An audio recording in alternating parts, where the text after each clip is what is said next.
Hello po mga katita, mga idol. Bali ngayon po ay magluluto tayo ng buttered shrimp garlic. Pero bago yun ay kailangan po muna nating linisin ang ating hipon. Kailangan po natin tanggalin itong mga dulo-dulo o sungot-sungot gawa ng tayo po ay matutusok nito kapag hindi natin tinanggal.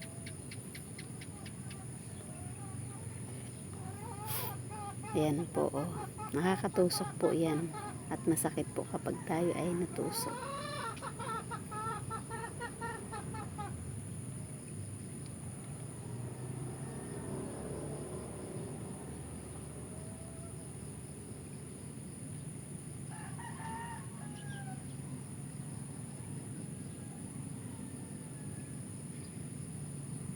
Bali wala po ako makita ditong toothpick, kaya kutsilyo po ang ginamit ko pantanggal po ng bituka ng ating hipon. Nakakatawa po at sa tagal-tagal ko nang nabubuhay sa mundo ay ngayon ko lang po o kailan ko lang po nalaman na ang bituka po pala ng hipon ay nasa likod. Nakakatawa po, di ba? Doon ko lang po nalaman yun sa aking tita na nasa Parañaque. Tinuro niya po sa akin kung paano tanggalin yung bituka ng hipon.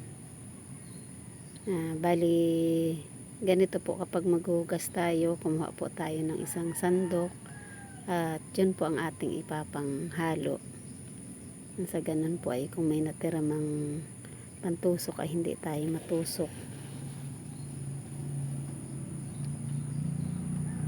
Bali 3 beses ko pong hinugasan ang hipon.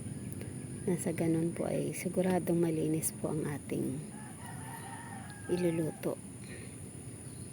At kahit ano pong hinugasan ay yun po ang ginagawa ko.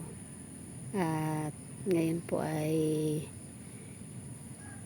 tutunawin na po natin ang butter.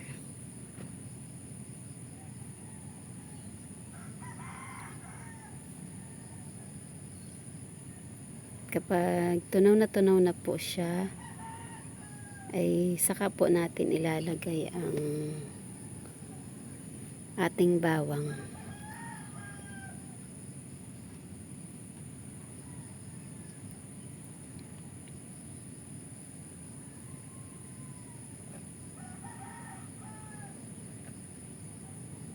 Kailangan lang pong mag golden brown ang ating bawang bago natin ilagay ang hipon.